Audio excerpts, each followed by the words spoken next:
The idea is you can have whatever you want, but you have to figure out what it is. It has to be realistic, and you have to figure out what it is. What do you want from your family?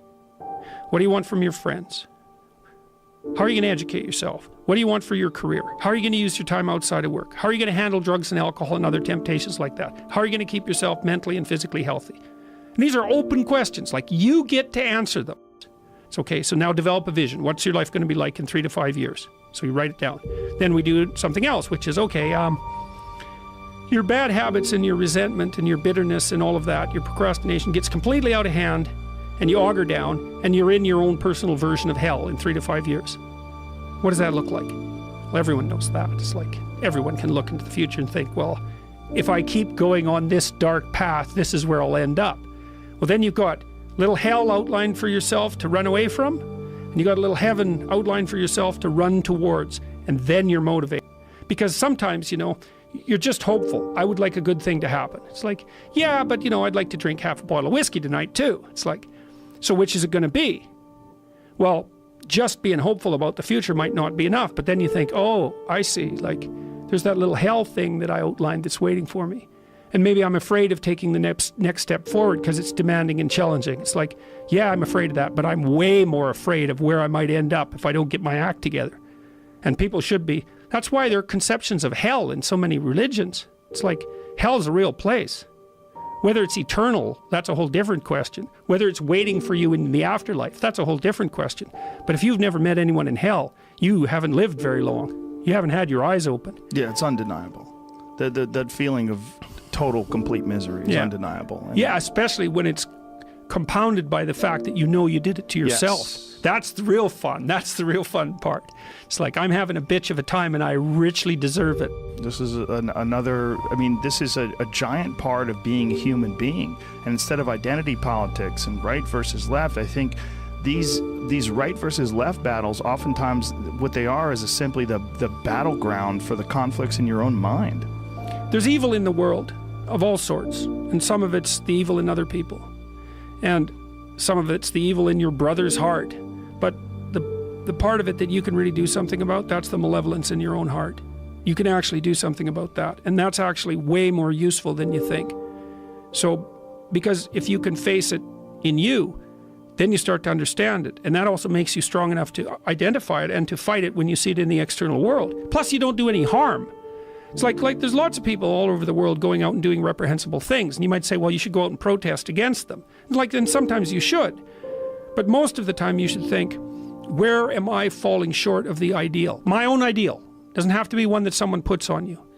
Where am I less than I should be? Where am I bitter? Where am I making the world a worse place than it has to be? Like, you ask yourself those questions, you'll be in for a big shock. Say, well, what would happen if you stopped doing that? Like, stop saying things that make you weak. Stop telling lies that you know to be lies. Stop doing things you know to be useless and counterproductive. Aim high. Adopt some responsibility. And then see what the hell happens. And one of the things that I've also been telling people, informing people about, is the idea that life isn't a game.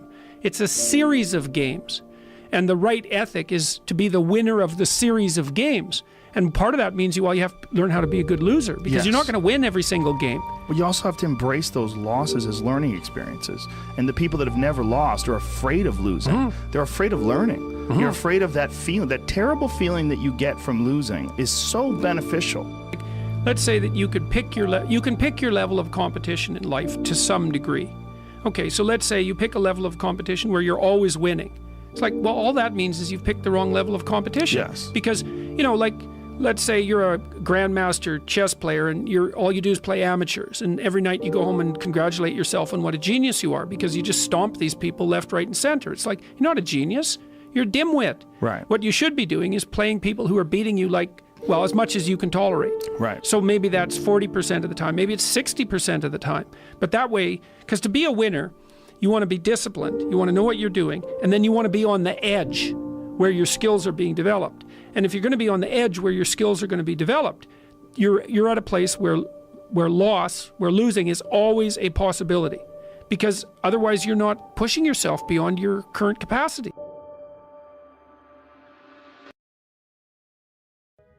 I was told I was a fool for leaving IBM. Been told that I was a fool for moving to New York.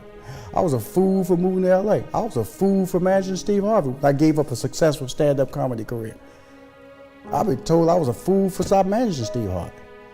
So people will tell you you're a fool. I embrace that because that's what life is about. Challenging you to do something that people tell you you're not supposed to do. You have to realize that one day when you wake up, Tom, that it has to be about you. It really has. It's not about who you're married to. It's not about who you're dating. It's not about your kids. It's about you.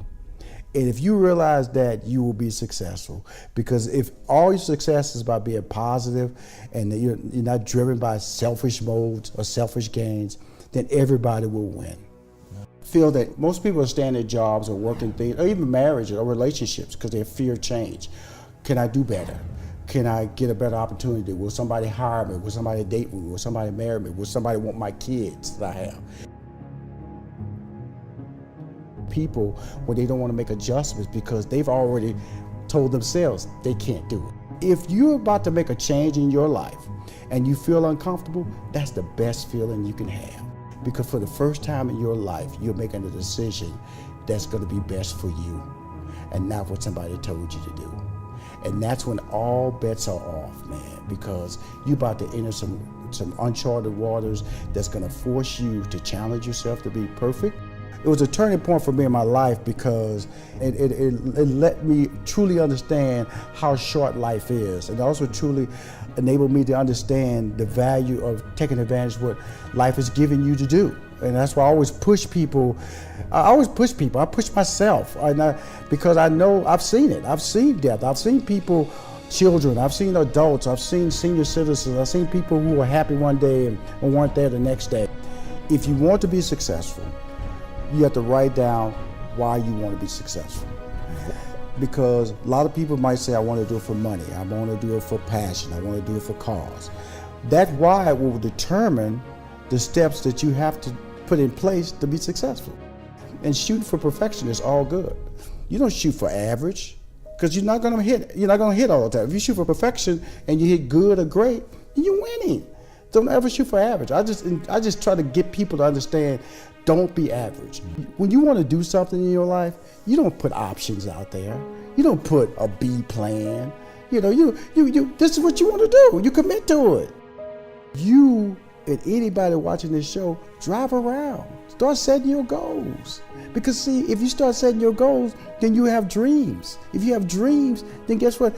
It brings on expectations. Those expectations can only be reached by proper planning. If you plan, you will win. I don't care. Yeah, you're going to have setbacks, but you got to plan.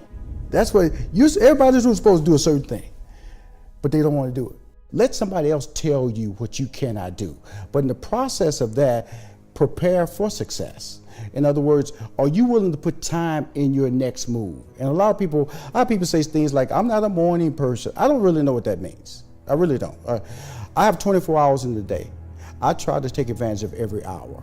And I have certain rules that I initially tell people on a regular basis. If you want to start living a successful life, start locking into a consistent time that you should get up every day.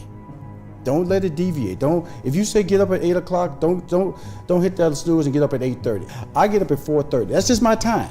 I'm not a happy guy getting up, but that's a goal I set. And I'm gonna just tell you this honestly. If you keep it simple, you can find your voice. And also know that you operate off short-term goals. When you don't know where you're going in life, do not look 4 years down the line. Do not look 2 years or a year. You look next week, next month. You keep your goals short. And that way, as you accomplish those goals, then you can start piling up little trophies or little moments to know that you're actually accomplishing something. You're actually climbing the steps to success. When people make the mistake in their goals, they put a like say, not so insurmountable goal, but a goal that doesn't allow them to qualify success quick enough. And so I always tell people, shorten your goals, shorten your window, and that's how you find your voice. You cannot find your voice if you're if you say, I'm gonna come into Hollywood and be a star. Okay, well, you might want to work at Home Depot first. And then grab that check, get stable, and start creating relationships, start taking the acting class. See, those are goals that you can achieve. But if you come in here just to be a star in entertainment, or you going to college and you trying to graduate in 4 years, and what you're going to do? It confuses people. That's why a lot of today's millennials, they see short-term success as a faster way of finding their voice versus a college degree.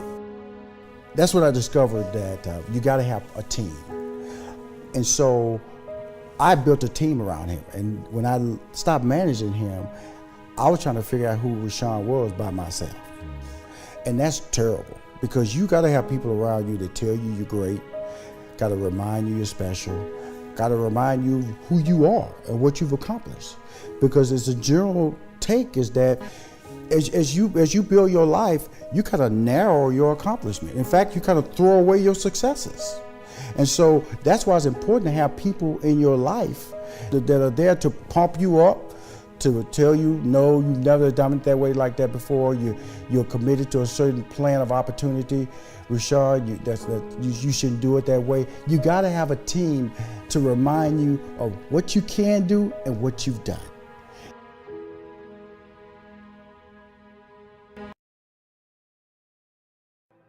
I am a nice guy until somebody starts complaining to me about how hard they have it. And I have to tell you, nothing pisses me off more than people that complain. Or people that have this feeling that life owes them something. Generally, a complainer is a person who doesn't take responsibility for their own action. A complainer is someone who would always talk about why they failed instead of how to succeed. Now, there's one simple reason why it's never ever okay to complain, and that is there's always someone that has it worse than you do. And you actually think that we're living in the best time ever right now? Because we are. Yeah. People are healthier, we're happier, we're richer, there's more abundance. Mm-hmm. Is there genocide? Yes. Is there racism? Yes. Sexism? Yes. Crooks? Yes. Just less. Yeah. And so like propaganda on television tells us it's bad. Mm-hmm. It's just not being backed up by the data. Yeah. Like go ask all your most badass professional women about their jobs and careers, and then go talk to their great grandmothers. Just tell me who had it worse. Like people don't, these youngsters don't get it. Yeah. Like I'm unbelievably struggling with people complaining. I keep bringing up this one example because I saw it happen and just hit me. Like people literally are complaining about the wrong milk being put in their $6 coffee. I turn on my computer, I go to a news site, and the first story I read is about migrants from Myanmar that are stuck on a boat, stranded, because the Thai government won't let them into port. These are people just like you and me, and they're literally starving to death, and this is right now. I don't mean to be so extreme, but these are the things that I remind myself of anytime I want to complain or bitch about something in my life. You realize that there are people just like you and me who at this very moment are truly facing things we're lucky enough to go our entire lives without ever having to experience. Here's the belief I'd like you to try on. I don't need an excuse to feel good. What if I don't need an excuse to feel good? I can just feel good for no good reason. Now notice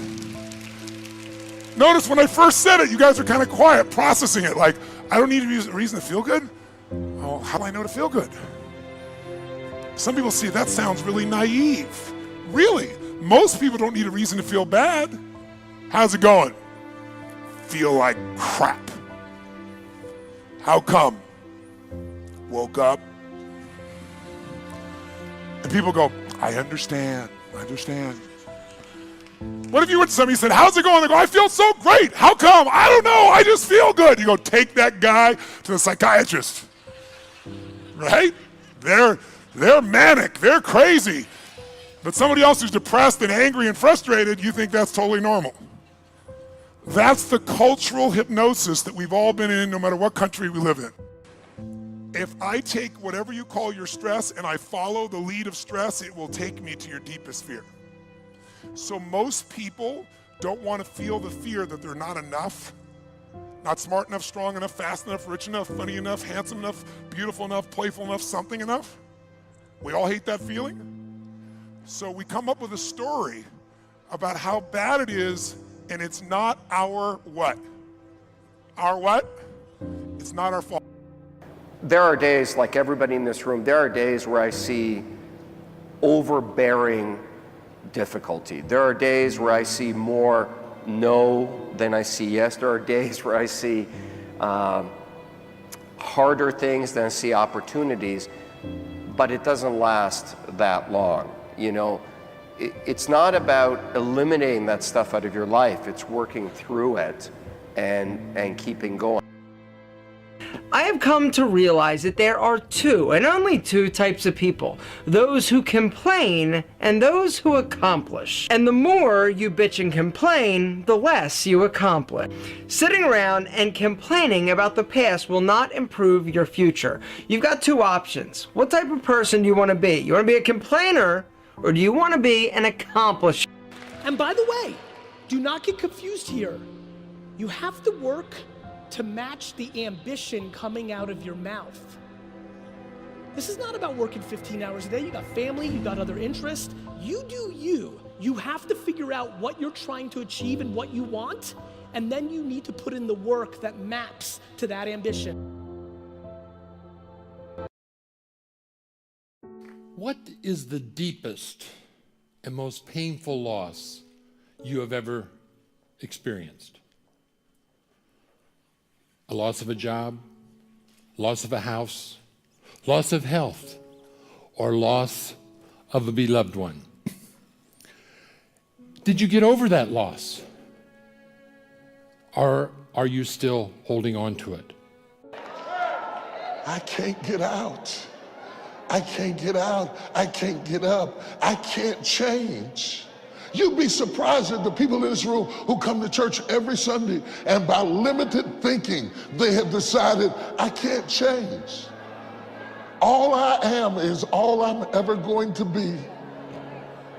This is how I am. This is how it is. This is my reality.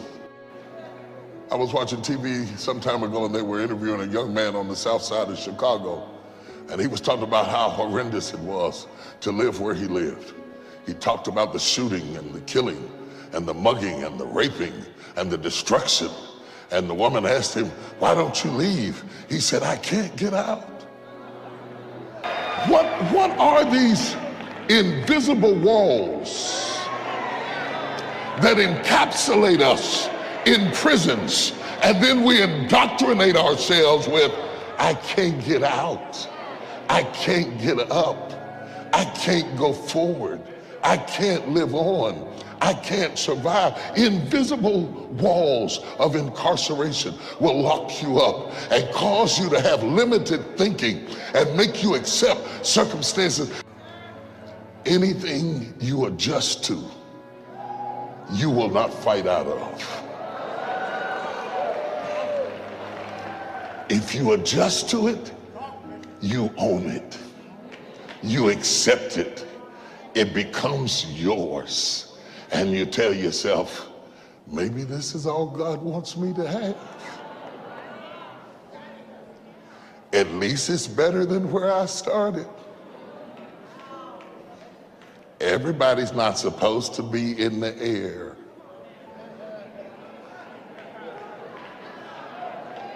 Somebody's got to be on the ground. Don't forget where you came from. I get so hot when people tell me, don't forget where you came from.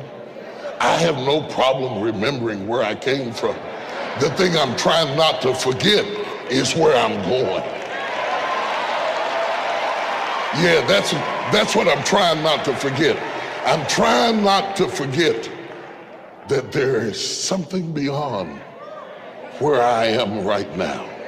There is something beyond what holds me right now.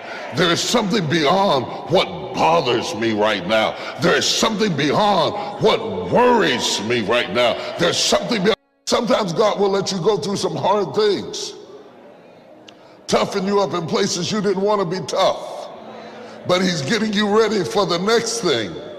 And if you didn't survive the thing that you've gone through, you wouldn't be tough enough to survive what's next. That's why whenever the enemy comes against me, I always read him my resume. This is not it. It is not it. It is not who I am. It's where I am. It's not who I am. And before it's over, I'm going to show you who I am, because I'm coming out of this.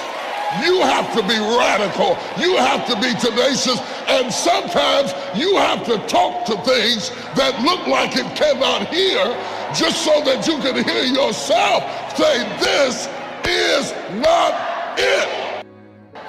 This report card is not it. This life you're living is not it. This circumstance you're in is not it. This crazy marriage is not it.